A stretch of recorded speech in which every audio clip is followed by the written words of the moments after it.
No, it's a 2014. 2014? Yeah, we just need a little piece. All right, we fading back in with the Chevy SS project. I appreciate everybody for all the love and support and comments. If you're new to the channel, make sure you like, comment, subscribe. I'm trying to make today the day for the first start, so we'll see what we can get into today. I'll show you guys what I've ran into right now. Now, this is a hot battery I've been starting my Cadillac with, and also have a brand new battery in the trunk.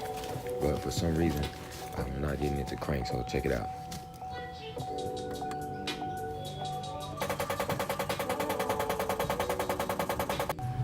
Drop me a comment. Let me know what you guys think possible problems could be. And checking all my ground wires, not sure why it's not spinning the whole engine over.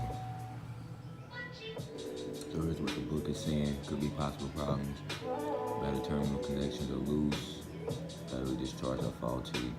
Transmission is not included in part.